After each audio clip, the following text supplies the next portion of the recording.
Eso. Bueno, voy a partir yo, como les contaba, soy José Batlle, yo soy socio en Ingus, que es una consultora de Data Science. Nosotros nos dedicamos a apoyar empresas en sus procesos de transformación digital. Y quiero partir hablando tal vez un poco de nuestra empresa de Ingus, que bueno, ya nace hace cerca de 3 años. Tenemos ya más de 30 proyectos en estos 3 años, y es una empresa que combina elementos de la economía con la ciencia de datos. Nosotros somos economistas haciendo data science, y en general podemos decir que ese es un poco nuestro valor distintivo, nuestro principal activo, que hemos observado un gran complemento entre estas disciplinas, entre la economía, las ciencias computacionales y el conocimiento del negocio, para poder desarrollar soluciones que finalmente permitan generar impacto medible en el negocio, poder generar valor, y que al final todas estas herramientas no queden guardadas en un cajón. Quisiera partir la presentación con un poco de contexto, de dónde viene este concepto de data science y qué, en el fondo, qué es lo que pasó. Y bueno, todos sabemos que hoy día hay datos en todas partes, ¿cierto? Cada movimiento que nosotros hacemos genera algún dato, ya sea por GPS, en circunstancias en que podemos circular por las calles, ¿cierto? O por las compras que hacemos, incluso la información de los observatorios, y los telescopios están generando información todo el tiempo, las cámaras, lo que hacemos en redes sociales. Y cada vez que nosotros incluso googleamos algo, ya estamos mostrándole nuestras preferencias a estos motores de búsqueda que finalmente pueden inducir en mejores recomendaciones y en acciones que sean cada vez más personalizadas a nuestros gustos y nuestros intereses. Entonces nosotros vamos dejando esta huella digital. Y hoy día este es un fenómeno que hoy día también se llama mucho datificación. Que en el fondo todo es dato, y cada movimiento que hacemos genera un dato. ¿Y qué es lo que pasó que propició este ambiente de datificación? Son básicamente dos cosas, y que se habla mucho de esta cuarta revolución industrial. En primer lugar, un aumento en la capacidad de procesamiento, y en segundo lugar, una disminución en los costos de procesamiento y almacenamiento. En términos de la capacidad de procesamiento está la famosa ley de Moore, ¿cierto? Que muestra que la capacidad de los microprocesadores se ha ido duplicando cada 2 años más o menos, y eso desde el 70 hasta ahora, y ahora tal vez incluso más. Y al mismo tiempo la capacidad de almacenamiento y el costo ha disminuido mucho. Entonces hoy día ya no hay una restricción. Antes nosotros siempre borrábamos memoria, estábamos siempre súper pendientes de, no sé, los que les gusten las fotos, estar borrando fotos. Hoy día eso ya cada vez en lo doméstico, ¿cierto? Es menos relevante. El almacenamiento ya no, cada vez es menos tema. Y en las empresas tampoco. Hoy día las empresas ya ni siquiera necesitan tener sus servidores gigantes, porque todo esto lo pueden tener en la nube, y se puede contratar como infraestructura, por ejemplo, a proveedores como Amazon. Por lo tanto, hoy día estos dos hechos, tanto el aumento en la capacidad de procesamiento como la disminución de los costos, ha generado esta tendencia a la datificación. Y desde un punto de vista económico, que a nosotros nos gusta verlo, lo que pasó al final, esta disminución de costos genera una menor demanda por procesamiento humano, porque hoy día tenemos procesamiento de máquinas, ¿cierto? Y por lo tanto, un aumento en la automatización de algunas tareas. Y por otro lado, con esta disminución de costos también vemos un aumento en el valor de los datos. Hoy día los datos tienen mucho más valor potencial, un dato en sí mismo tal vez no es muy relevante, pero el potencial que puede tener es muy grande. Entonces, como aumenta la demanda de los datos, la demanda por datos, aumenta también la demanda por los bienes complementarios, que es, en el fondo, la capacidad analítica. Y como decía al principio, disminuye los bienes sustitutos, que sería el procesamiento humano. Entonces, eso, al final, la capacidad analítica hoy día es súper relevante, porque no basta solo con tener datos, sino que hay que saber bien qué podemos hacer con ellos. Y también, para seguir con el contexto, hoy día todo este gran cambio cultural que está generando el aumento de datos, también ha traído una avalancha de conceptos, ¿cierto? Y surgen muchos, entre ellos Data Science, que hoy día incluso ya hay carreras de pregrado sobre Data Science. Yo doy un curso de pregrado, de hecho, pero hay carreras en sí mismas que se llaman Data Science, y bueno, de posgrado también. Pero surgen muchos conceptos, y tal vez ustedes lo han escuchado, ¿cierto? Big Data, Business Intelligence, que ya es más antiguo, inteligencia artificial, Machine Learning, redes neuronales, hay un montón de conceptos, Internet de las cosas, un montón de conceptos que a veces marean un poco, y pareciera, como muestra este meme, que estamos hablando de lo mismo, de estadísticas, después lo adornamos un poquito y ya le podemos decir Machine Learning, y lo adornamos otro poco y hablamos de inteligencia artificial, pero en realidad como ha sido tan grande y tan abrupto esta explosión de conceptos y de temáticas, al final sí hay diferencias, ¿cierto? Y hay sutilezas y hay cosas relevantes que las distinguen. Por ejemplo, y solo para conceptualizar y bien rápido, Big Data tal vez, que es uno de los conceptos más grandes, de los más grandes que aparecían acá, a mí me gusta verlo como un problema, que es el problema y el desafío que trajo todo la datificación.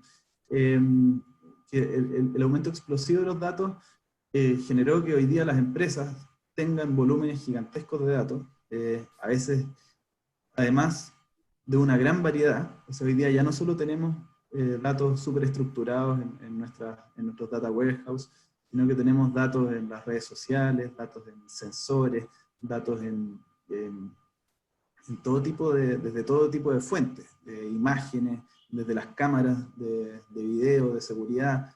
Todo genera datos y datos que pueden ser utilizados.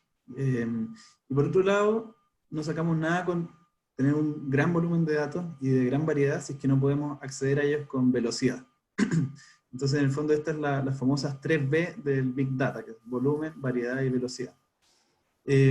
Por otro lado, tenemos, y acá vemos, ¿cierto?, en este diagrama que Big Data es un círculo pequeño, porque no siempre cuando hacemos Data Science estamos en presencia del problema Big Data. A veces tenemos datos que no son de una gran diversidad o un volumen muy grande, igual podemos hacer Data Science, y lo mismo ocurre para Machine Learning, para inteligencia artificial. Eso es una primera conceptualización.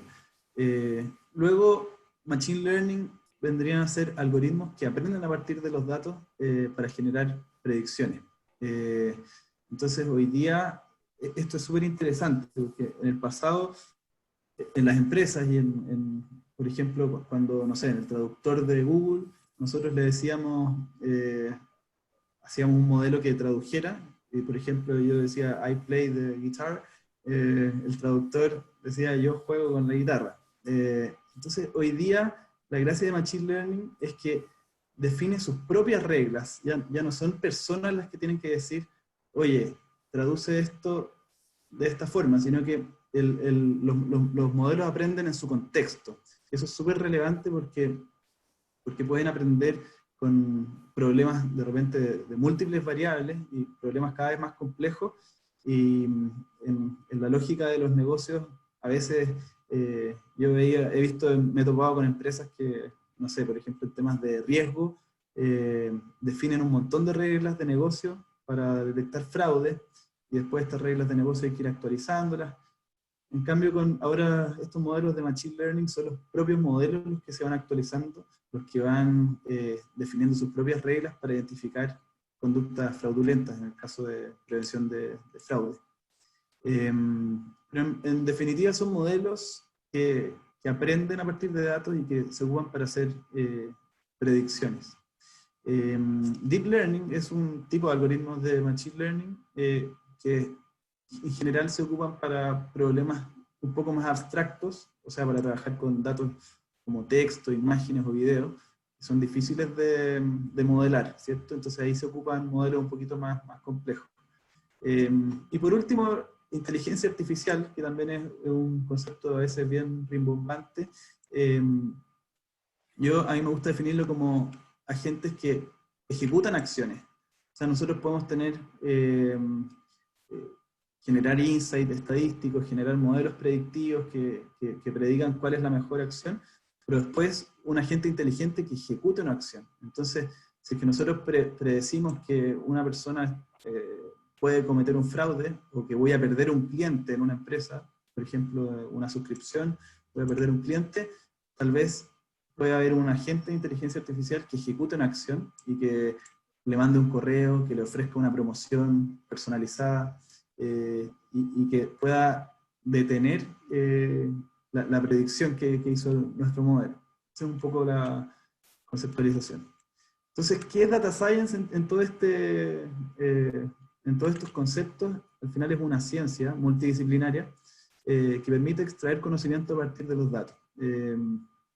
Entonces, combina elementos de las matemáticas, las estadísticas, las ciencias computacionales y el conocimiento de una industria, pero en el fondo es una ciencia, porque hoy día trabajar con datos, y en la mayoría de los problemas, a veces el procesamiento de datos y solo masticarlos puede ser un desafío en sí mismo, entender bien los sesgos que pueden haber. En el fondo esto no es llegar y echar todo dentro de una máquina y que genere los resultados, sino que y también hay una frase que me gusta, que las máquinas nos necesitan. Y si es que nosotros les entregamos sesgos a partir de los datos que recolectamos, nuestras máquinas van a reproducir esos sesgos. Entonces, es súper importante ahí la capacidad analítica para que nuestros modelos también y toda la inteligencia artificial que desarrollemos sea efectiva en el tiempo y no reproduzca sesgos que existen en los datos. Por eso me gusta esta frase que dice acá, que un científico de datos exitoso debe ser capaz de empaparse con los datos, de explorarlos y aplicar un análisis estadístico riguroso. Pero también tiene que estar listo para implementar esto, o sea, que no quede solo en unos modelos bonitos, sino que esto pueda entrar en la operación de la empresa. Y en el fondo, hacer análisis estadístico riguroso. ¿Y cómo viene a competir este concepto de Data Science con Business Intelligence? Porque a veces pareciera que es similar, es como estamos hablando de lo mismo, pero tiene algunas diferencias. Acá ya puede haber algo de caricatura, pero esto es más o menos así. En general, Data Science permite mirar hacia adelante. O sea, nosotros cuando hacemos modelos de Machine Learning, hacemos analítica predictiva, ¿cierto? Y nos permite anticiparnos a fenómenos que van a pasar. ¿Cuánto voy a vender? ¿Quién va? Y ahí están las preguntas que nos hacemos. ¿Qué va a pasar? ¿Qué pasaría si? ¿Qué clientes tienen mayor probabilidad de fugarse o de cometer fraude? ¿O cuántas van a ser las ventas en la próxima semana, el próximo mes? Incluso casos en que nos enfrentamos a datos o a escenarios que no hemos visto antes. Imagínense que tenemos este fin de semana un fin de semana largo con un partido de Chile y además va a estar soleado. Al tiro voy a tomar las preguntas. Entonces ahí, con todos los patrones estadísticos que nosotros pudimos ver en el pasado, un modelo podría extrapolar eventos del pasado para predecir nuevas circunstancias del futuro. En cambio, en Business Intelligence a veces tiene una mirada más hacia atrás, orientada al qué pasó. Muchas veces me toca que voy a ver a clientes y me dicen, ya me encontré con que perdí muchos clientes, me hubiera encantado poder anticiparme a eso. Entonces, hoy día están súper unidas estas disciplinas. Hoy día en las herramientas de Business Intelligence a veces es posible incluir también elementos de Machine Learning, por ejemplo, pero Data Science es un concepto un poquito más amplio y una ciencia en sí misma, que tiene datos, por ejemplo, distribuidos, generados en tiempo real, de todo tipo de datos, estructurados, no estructurados, ¿cierto? Que tal vez el uso es un poquito, a nivel de usuario, es un poquito menos democrático que el Business Intelligence, que cualquiera lo puede usar. Eh, pero tiene esta aplicación, ¿cierto?, más centrada en el futuro, en que podemos corregir por influencias de muchas variables. ¿A qué se refiere esto? Que nosotros podemos meter en estos modelos, aprender los patrones, aprender la caja negra que a veces hay detrás de los fenómenos y de los negocios, y hacer predicciones certeras. En cambio, una mirada más de Business Intelligence es más centrada en el pasado, en la historia, y a veces podemos sobreinterpretar cosas que hemos visto en el pasado, porque no hay, no hay a veces algoritmos que estén encontrando este tipo de patrones. Y bueno, hoy día las herramientas también son un poquito más distintas. Hoy día el estándar para hacer modelos de Data Science, que incluyen modelos de Machine Learning, ¿cierto? Se usa mucho Python y R, y por lo tanto hoy día necesitamos ese tipo de capacidades también. Y ya terminando con mi parte de la presentación, mencionar que de hecho hoy día una de las principales barreras en la adopción de Big Data tiene que ver con las habilidades para analizar datos y para manejar Big Data, más que con temas de infraestructura o con calidad de los datos o incluso con la rentabilidad de los proyectos, sino que más bien con habilidades. En ese sentido, también una noticia de hace unos meses mostraba que Chile es uno de los países más atrasados en la adopción de habilidades de inteligencia artificial en el área laboral. Hoy día eso está cambiando, ¿cierto? Como les comentaba, hay carreras nuevas, carreras de pregrado, carreras de posgrado, y mucha gente que está tratando de ponerse al día con esto, pero hoy día tenemos ese gran desafío. Y gran desafío porque, como dice esta frase, durante la próxima década la inteligencia artificial no reemplazará a los jefes, pero los jefes que usen la inteligencia artificial van a reemplazar a los que no. En el fondo las máquinas nos necesitan, porque esto no es llegar y echar toda una juguera, ¿cierto? Así que eso quería contarles. Te doy el pase, Sergio, y después retomamos ahí con la sección de preguntas para responder todo lo que van comentando. Ok, José Ignacio, muchas gracias. Solo para los que no conocen de Tomate, contarles que nosotros como Tomate Consultores lo que hacemos es, son varios temas asociados a lo estratégico, que se complementa también con lo que hacemos desde el punto de vista de buscar las personas adecuadas para realizar las tareas que correspondan, tanto desde el punto de vista gerencial como desde el punto de vista directivo. Por lo tanto, en el ámbito de esto que nosotros hacemos desde Tomate, que está en lo estratégico, con roadmap estratégico y de lo de governance, nos pareció muy interesante aceptar la invitación de este grupo de economistas. Por lo menos a mí me recordé que tenía formación de economista, me encanta la economía. Ellos han logrado además tener la capacidad de trabajar como economistas. Yo probablemente soy un renegado a estas alturas de la vida.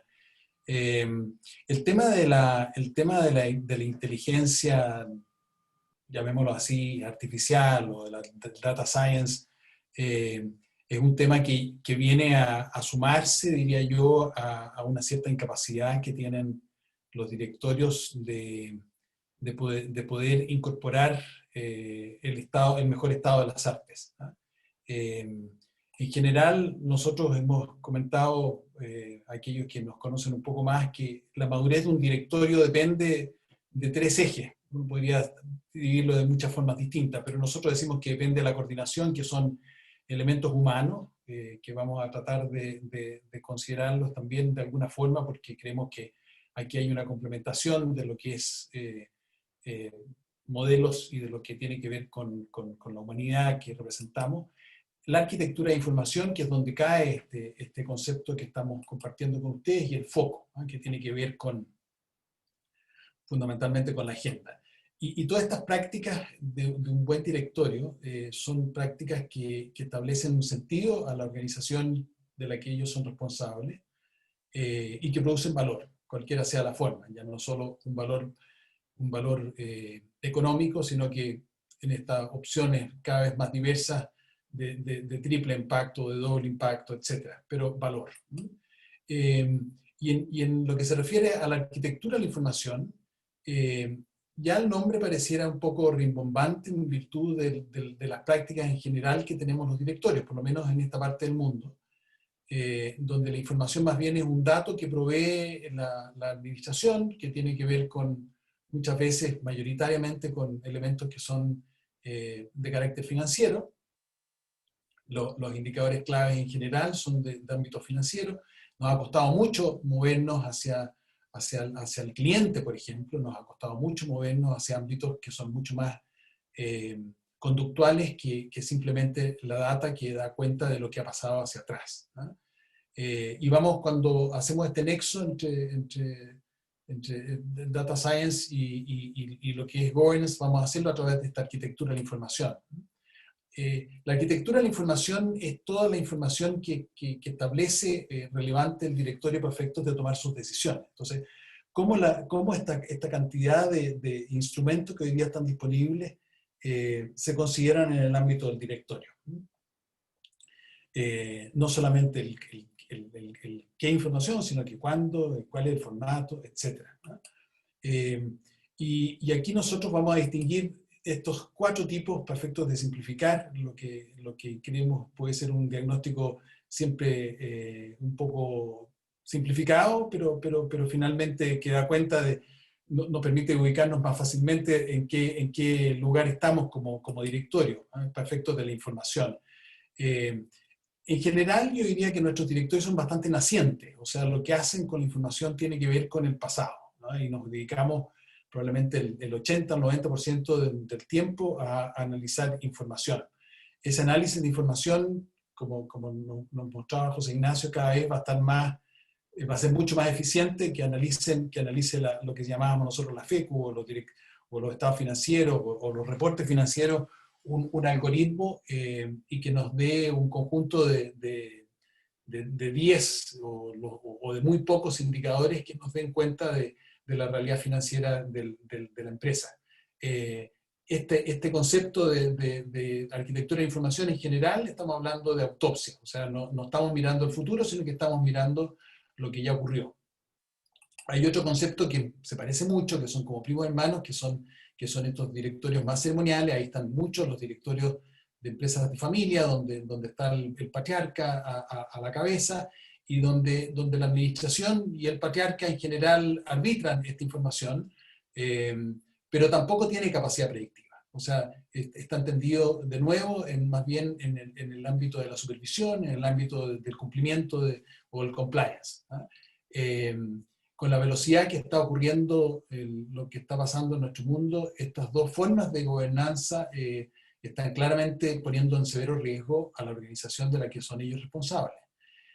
Después hay un directorio distinto que llamamos nosotros funcional, donde hay un intento serio de incorporar la arquitectura de la información, pero no existe un concepto muy definido del ámbito del directorio, de los énfasis del directorio, y eso al final termina siendo, se traduce en una cantidad excesiva. Yo creo que todos tenemos algún ejemplo de haber sido o gerentes o directores y tener esa sensación de agobio, de una cantidad muy poco digerible de información que no prioriza y que nuevamente carece de esta condición de anticipación.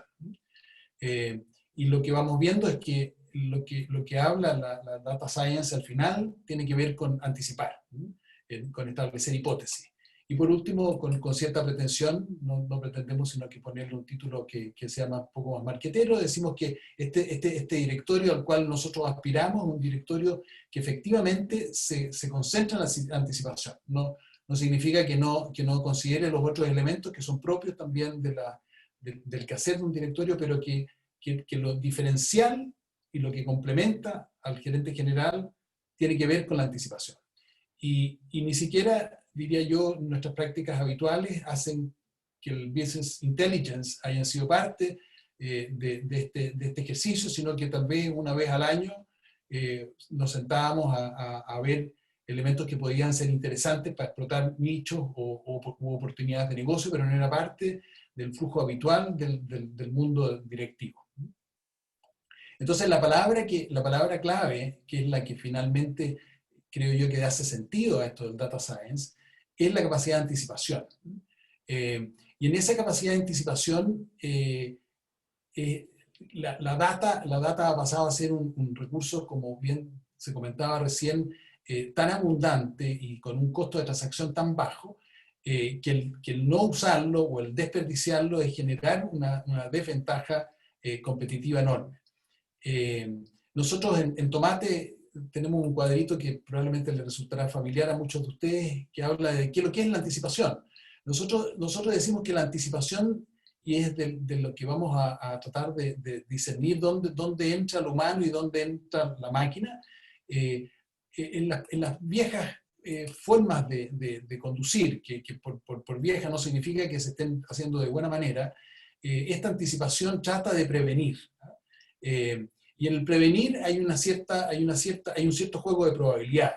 Yo me recuerdo gente muy competente en este mundo que me decía, mira, de las cosas más notables, este era un gran científico o un gran empresario tal vez, judío, que me decía, mira, mi mamá se enfermó, yo vivía en Estados Unidos, mi mamá se enfermó en Israel y voy a verla a su lecho de muerte, estaba muriendo, y el doctor me dice, mira, no sabemos, presumimos que es cáncer esto que tiene tu mamá, yo la he visto los últimos 20 años, entonces este tipo que era muy avanzado en esta materia, le dice, bueno, dame toda la información de lo que mi mamá ha sufrido todo este tiempo, y los remedios que tú le has dado, etcétera, etcétera, y mete todos estos datos de lo que ha insumido ella en estos últimos 20 años tratando de conservar su salud, que ya estaba tan precaria que se estaba muriendo, y llegan a la conclusión con hipótesis que se lanzan, que lo más probable es que la combinación de remedios que ella esté tomando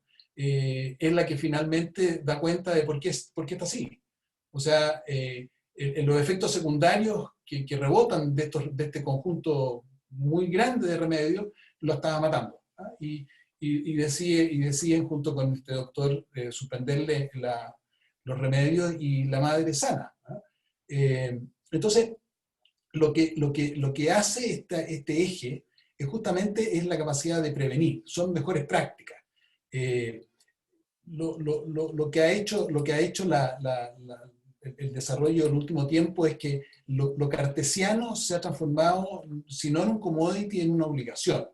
Ya esto de manejar información deja de ser un espacio de privilegio de los buenos para las matemáticas y se tiene que tomar el espacio del directorio entendiendo de que los algoritmos, los bots, todo lo que tiene que ver con la capacidad de procesar tiene que habitar justamente la obligación que tiene el directorio de poder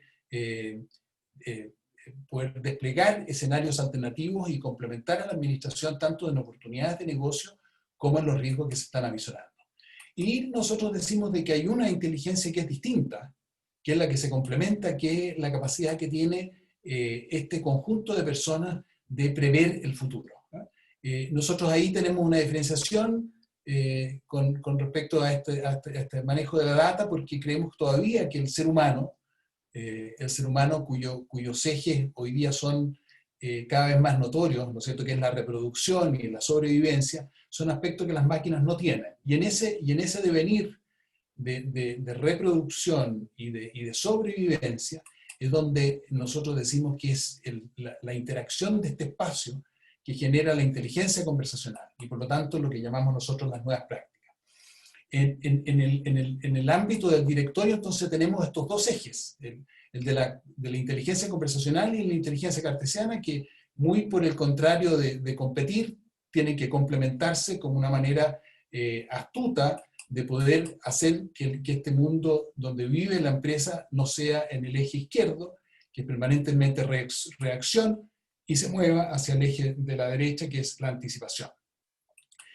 Esto se da en un ámbito humano, ¿eh? Y el ámbito humano tiene que ver con la emoción. Vamos a hacer algunos acápites que nos interesa a nosotros dejar planteado, porque es la única manera de usar bien la data, es cómo complementa este conjunto de pares adecuadamente para que se puedan vivir en el mundo de la anticipación y no en el mundo de la reacción. En el mundo de la anticipación indudablemente están los riesgos y está el valor. Ahí es donde se juega, en definitiva, el partido de la organización, de la empresa que nosotros somos responsables. En el otro tema está el daño y está esta característica intrínseca que yo creo que hemos heredado del siglo pasado, que está permanentemente resolviendo problemas, ¿no? Casi inventamos los problemas para poder resolverlos. Lo que nos está permitiendo el data science, lo que nos está permitiendo hoy día la conceptualización de estos dos ejes, tanto la inteligencia conversacional como la inteligencia cartesiana, es salirnos de estos troubleshooting y partir al área donde estamos creando valor. Para terminar, yo quisiera compartir algunos elementos que tienen que ver con esta inteligencia de estos dos ejes, ¿eh? Y aquí referirme a este gran escritor que se llama Jaworski, que escribió Synchronicity, y pensando de que al final del día es la sincronicidad que ocurre en el directorio lo que nosotros estamos llamados a tener cuando hablamos de un directorio que funciona bien. Aquí hay dos definiciones de sincronía. Todos nosotros hemos tenido alguna vivencia con la sincronía, pero el punto está en cómo uno organiza un mundo sincrónico de manera que ella se dé de manera por diseño y no sea simplemente el efecto inesperado de un conjunto de acciones que finalmente generó esa sincronía. Ahí se me escapó un poco, pero entonces estamos diciendo la capacidad que tenemos para sentir y actualizar los futuros emergentes. Los seres humanos tenemos esa capacidad. Obviamente que cuando contamos con la complicidad, llamémoslo así, de un buen manejo de data, como hoy día nos permite la tecnología y la conceptualización que también ha hecho José Ignacio, nosotros tenemos la capacidad, por lo tanto, de engranar este directorio con esa información y con las prácticas que finalmente permitan esta sincronía para poder aprender y actuar colectivamente en la dirección que estamos hablando. Reganar la capacidad de ser parte del proceso de creación del universo, ¿no? Más allá si uno cree, tiene fe o no tiene fe, es indudable que el universo tiene una armonía, y esa armonía está presente, es evolutiva. Lo que permite el data science es montarse con más facilidad a esa corriente nutritiva, poder alimentar las cabezas de estos directorios de manera de que ellos en su conjunto actúen anticipando el futuro y creando valor. De esto se trata finalmente, así es sincronía colectiva. Nada de lo realmente importante va a ocurrir sin esta transformación. Pensar que el mundo de los directorios puede cambiar sin que cambien nuestros modelos mentales y nuestros modelos predictivos es tonto. En consecuencia, aquí el gran llamado es a usar estos dos ejes de manera adecuada. El eje de la información probablemente es más simple, en el sentido de que habiendo una decisión de usar la data que está disponible, no solo de nuestras compañías, sino que la data que está disponible del mercado y de organizaciones que son muy abiertas en su acceso, nos permite tener respuestas como las que yo les comentaba de este doctor que saca hipótesis y que finalmente logra hacer sobrevivir a su mamá o hacer sobrevivir a nuestras empresas. Aquí hay un gran filósofo que yo los invito a leer, que se llama Bohm, que ha hablado de la capacidad humana para tener inteligencia colectiva, ¿no? De generar conversaciones generativas que resultan en una acción coordinada. De una manera distinta, por lo menos cuando yo era economista y me entretenía de estas cosas con personas que eran muy sabias, ellos decían, bueno, esto tiene que ver con esto del educated guess, ¿no? Bueno, ese juicio educado hoy día no puede prescindir de lo que estamos hablando del data science, pero eso es un requisito probablemente necesario, pero lejos de eso suficiente. Necesitamos estas nuevas prácticas para que efectivamente la sincronía ocurra. Eso es. Buenísimo. Muchas gracias, pues, Sergio. Nada, invitarlos a todos, a los que quieran hacer preguntas, algún tema de discusión que podamos aprovechar ahora en estos minutos. Todos bienvenidos. Las pueden ahí hacer en el chat. Por mientras, yo solo quería complementar que en esa lógica de prever, ¿cierto? Sergio, un amigo hace poco que es de hecho gerente de transformación digital me comentaba que hoy día la transformación digital no es más que tomar decisiones basadas en datos, ¿cierto? Y un cambio cultural que implica equivocarse rápido y barato. Esa era como la frase que me dijo que me quedó marcada. Y que me hizo mucho sentido y que tiene mucho que ver con cómo hoy día se desarrollan estos proyectos de data science. Por lo general no son grandes proyectos que vayan a impactar y a hacer como una invasión en la empresa, que a veces es difícil como que muchas empresas se pueden asustar, como si fuera a implementar SAP, por ejemplo. Sino más bien pueden ser cosas acotadas que se pueden resolver con los mismos computadores que los analistas tienen, y desarrollar hoy día con esa capacidad, o incluso con capacidad instalada, arrendada de afuera. Se pueden estar haciendo experimentos constantemente para equivocarse rápido y barato. Esa es un poco Camilo Navarro te está preguntando, a ver, ejemplo, veamos. ¿cómo se puede hacer esto en una empresa mediana? ¿Cómo aconsejáis? A ver, veamos las preguntas que tenemos. ¿Alguna experiencia en mantenimiento con Data Science? Mantenimiento de maquinaria, bueno, hay bastantes experiencias ahí. Yo particularmente no, pero sí se ocupa mucho, por ejemplo, en minería o en la industria, que hoy día con el Internet de las Cosas, ¿cierto? Con sensores podemos saber cuáles son las vibraciones que tienen las maquinarias, y si es que tenemos historia de fallas, podemos predecir, ¿cierto?, cuál es la probabilidad de que falle en base a las vibraciones que nosotros estemos observando en las máquinas. Esto se usa mucho en minería, por ejemplo, y eso puede ser súper útil, porque una falla en una maquinaria, en la minería, puede generar una parada de planta muy costosa. Entonces ahí estamos hablando de que podemos generar ahorros de varios millones de dólares. ¿Cómo aconsejaría iniciar un área de data en una empresa mediana? Yo ahí, desde nuestra experiencia en Ingus, tal vez lo principal que te diría, Camilo, es primero identificar los problemas, o las oportunidades más que los problemas. Identificar las oportunidades, dónde están los cuellos de botella del negocio, cuáles son las principales problemáticas que se enfrentan, y en base a eso, pensar en casos de uso. En casos de uso me refiero a proyectos potenciales de Data Science, y ahí priorizarlos, y definir ya. Entonces este es el más importante, y armar el equipo de acuerdo a esa hoja de ruta. En el fondo yo creo que la recomendación es armar una hoja de ruta en base a las oportunidades identificadas, más que armar el equipo primero o el área primero, es primero armar esa hoja de ruta. y después armar el área que permita resolver esa hoja de ruta.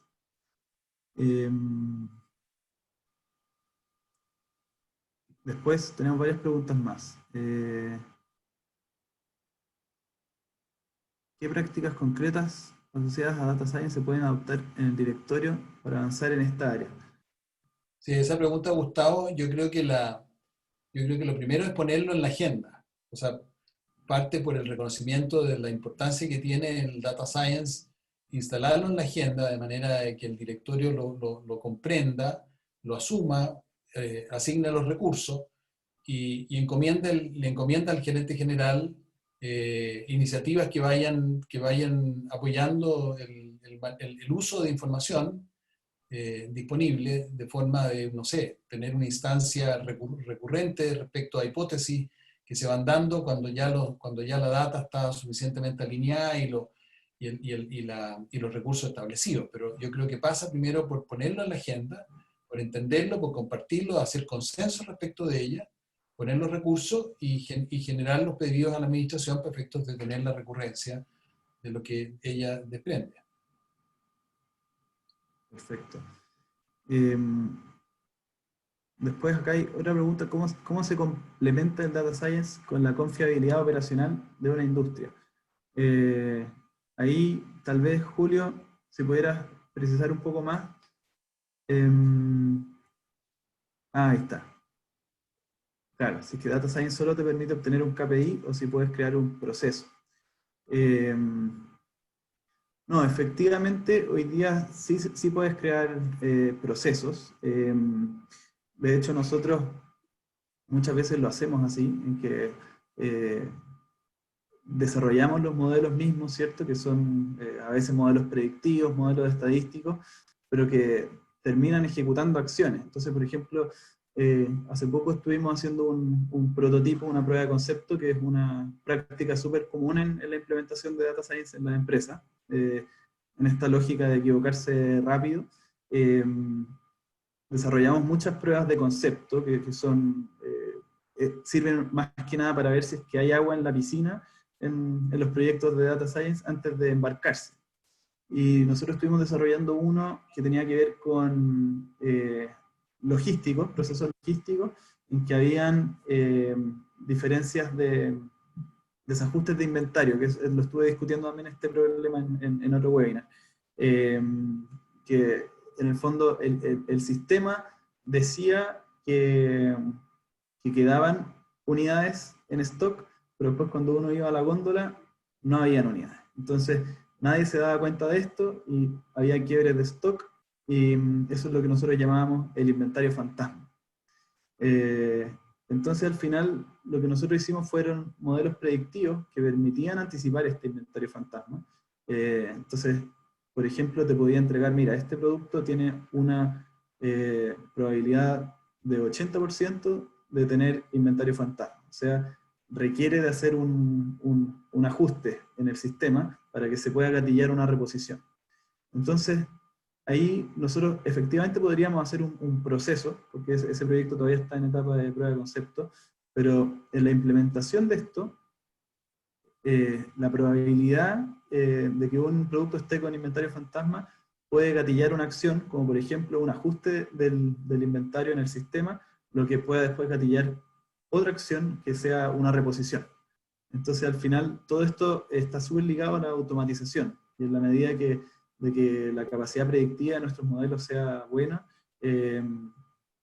podemos automatizar las acciones y transformar estos modelos predictivos en inteligencia artificial, que ejecuten acciones. Eso, no sé si respondo a tu pregunta.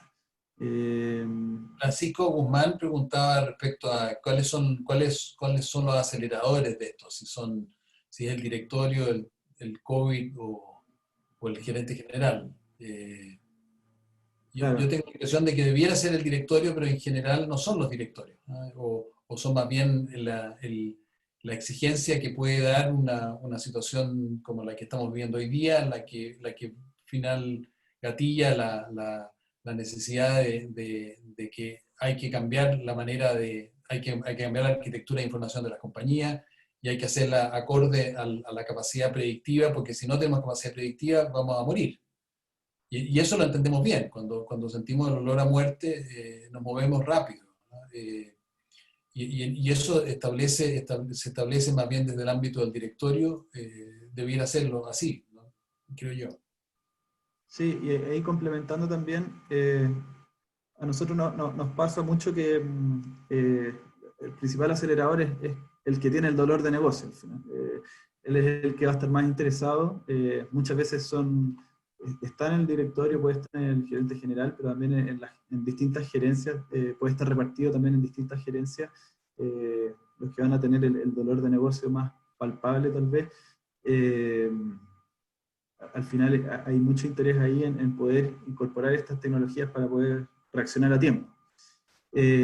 Cuando haces las pruebas de concepto, pregunta Luis, ¿lo haces con los datos históricos? Y sí, lo hacemos con los datos históricos. La respuesta es, o sea, sí, siempre hacemos con los datos históricos y muchas veces es interesante porque sobre todo cuando estamos haciendo modelos predictivos, eh, lo que se hace es que uno entrena estos algoritmos.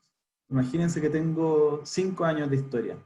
Entonces, yo entreno los algoritmos con los primeros 4 años de historia y después lo testeo o lo evalúo, el algoritmo, en el último año que tengo disponible, que son datos que mi algoritmo no vio. Entonces, lo que hace esto es que al final yo puedo simular, ¿cierto?, cómo le iría el modelo en la vida real con datos que nunca vio. Entonces, el resultado de la prueba de concepto muchas veces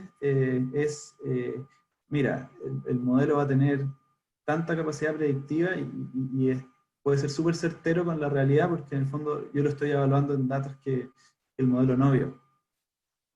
Eso. ¿Cómo puedes implementar Data Science si no tienes historia, data? Bueno, sí, ese es eh, el principal activo que necesitamos, es generar datos. Entonces, y también me ha pasado con empresas que tienen muchas ganas de aplicar Data Science en sus procesos y que yo les he ayudado, les hemos ayudado como Ingus a hacer un diseño de levantamiento de información y de cómo van a tener esta arquitectura de datos en la empresa, para que puedan estar preparados el día de mañana, en algunos meses o el tiempo que puedan recolectar datos, para después implementar este tipo de algoritmos. Pero sí, la data es el activo fundamental. ¿Y qué tipo de data nos sirve para Data Science? Bueno, eso es lo que yo les comentaba en la presentación. Eh, Nos sirve de todo tipo de datos. Hoy día ya no solo estamos restringidos a datos estructurados que pueden estar en nuestro data warehouse o que están súper ordenados en planillas con filas y columnas, sino que hoy día a nosotros nos toca a veces analizar datos a partir de texto, con datos con muy poca estructura, de imágenes. En minería también hay aplicaciones a veces que reconocen imágenes para poder identificar fallas. Hace poco me tocó ver una aplicación que a partir de imágenes reconocían fallas en los dientes de ciertas maquinarias, y con eso las podían reemplazar a tiempo. Aquí hay una pregunta Dale, dale. que es Camilo, que pregunta en esta cosa como de moda, que el data science y al final todo el mundo hablando como de esta fiebre del oro, ¿ah?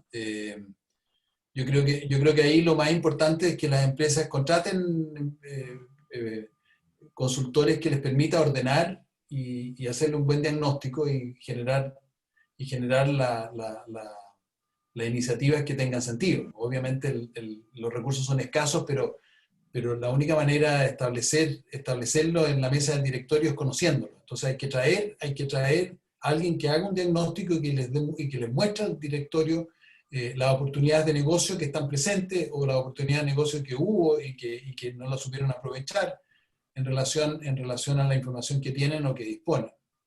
Y a partir de ahí asignar recursos y generar la agenda correspondiente. Creo que no hay otra forma de no hacerlo de forma seria y profesional. Perfecto. Hay otra pregunta de Claudia, dice, ¿Cómo hacer data science cuando no tienes un gobierno de TI, cuando te encuentras que hay muchos sistemas y los procesos no están integrados? También nos ha tocado ese caso. Efectivamente, no es el ideal. El ideal de hecho, es incluso un poquito más simple de desarrollar cuando hay una buena arquitectura, ¿cierto? Pero nos ha tocado muchas veces también que la realidad es que no hay una arquitectura muy ordenada, entonces nos toca hacer implementaciones un poquito más a medida, en que desarrollamos, por ejemplo, una plataforma en que se puedan cargar datos de forma manual, por ejemplo, que se le puedan cargar ciertas planillas, y que esta plataforma ya tenga toda la data histórica cargada, y después que funcione como un proceso aparte de la empresa, para resolver una problemática específica. Nuevamente, ahí el ideal, y también nos pasa también el caso ideal, que tienen sí una arquitectura de datos bien ordenada y que uno básicamente desarrollamos un proyecto y nos conectamos a estas famosas APIs que tienen las empresas.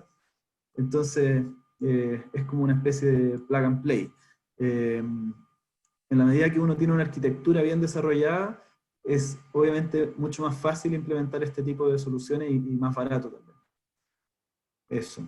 Aquí hay una pregunta que dice que José Cucha pregunta si, según nuestra experiencia, debiera existir a lo menos un director que tuviera experiencia en tecnología o debe pertenecer solo a la plana ejecutiva. Yo diría que una de las mejores prácticas que hoy día se está imponiendo, por lo menos en los países más avanzados, es que ojalá en el directorio haya alguien que tenga más competencia y que no sea un técnico, obviamente, que tenga los atributos necesarios como para ser parte de un equipo de pares, que no sea llanero solitario, por lo tanto, y que traiga esa capacidad y esa validación, porque en general los directorios, si no tienen un interpelador de su mismo nivel, les cuesta asumir prioridades que no habiten en el mundo propio, ¿ah?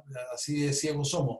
Entonces creo que es una muy buena práctica, por lo menos en un periodo introductorio, el tener personas particularmente que sean muy fuertes y que estén mostrando en la praxis, en lo cotidiano que vive el directorio, aspectos que de haber sido tratados de una manera más profesional en el ámbito de lo que estamos hablando hoy día, podrían haber tenido resultados muy distintos o que tienen oportunidades que están presentes y que no hay forma de capturarlas y que no está este approach, esta perspectiva de la data science.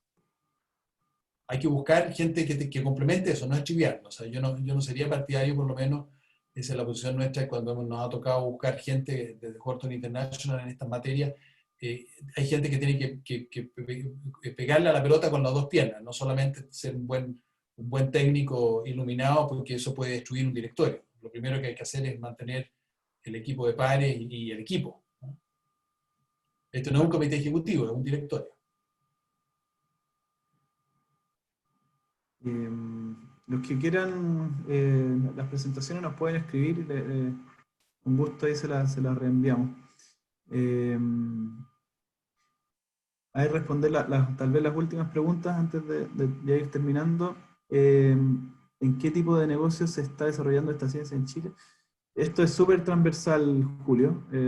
Por lo menos a nosotros en Ingus nos ha tocado trabajar en empresas desde la agricultura, salmones, seguridad, retail, líneas aéreas, transporte, educación. Nos toca de todo. Al final, cualquier empresa que tenga datos y no necesariamente que tengan una buena arquitectura de sistemas, que como dice Claudia, a veces en muchas empresas no hay una buena arquitectura, pero si es que tienen datos, probablemente va a ser posible hacer algún proyecto de data science. Por lo tanto, es súper transversal hoy día. Y vamos viendo, de hecho, nos toca mucho ver que cada vez se están contratando más perfiles de data science, no solo en áreas tecnológicas, sino que en todo tipo de áreas en las empresas, en áreas de logística, de ventas, áreas comerciales, porque por la misma razón, porque hoy día todos tienen datos, entonces el que quiere conocer mejor a sus clientes probablemente va a tener que hacer algún tipo de herramienta para clusterizar sus clientes, para identificar nichos, para hacer recomendaciones personalizadas. Así que por lo tanto es súper transversal. Y Julio pregunta si es que el objetivo es siempre producción, rentabilidad.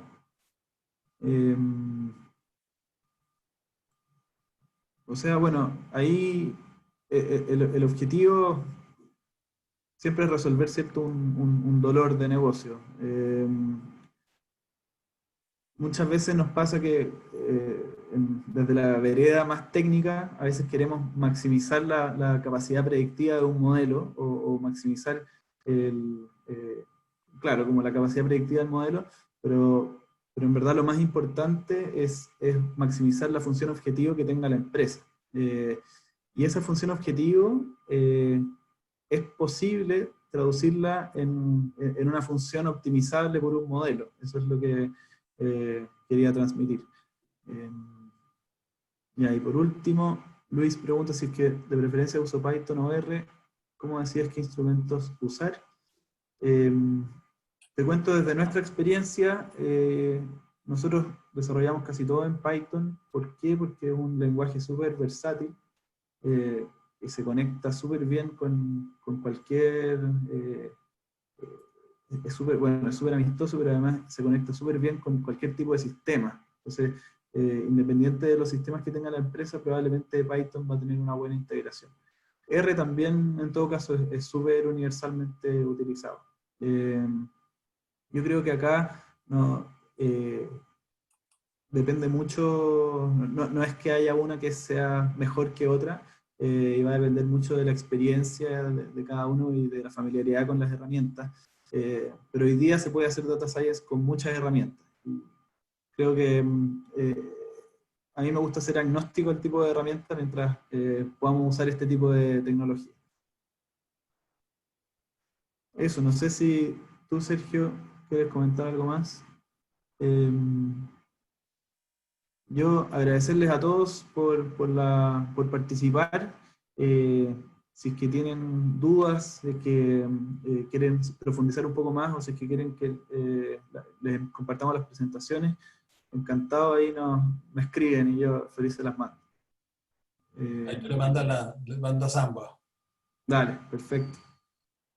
Bueno, muchas gracias. Entretenido esto de aprender cosas nuevas. Sí, yo también. Muchas gracias a todos. Yo les enviaré la presentación entonces. Que les vaya muy bien.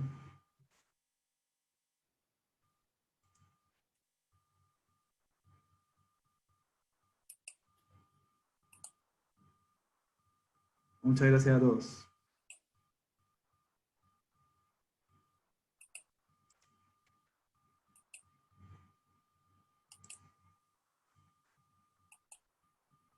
Adiós, José Ignacio.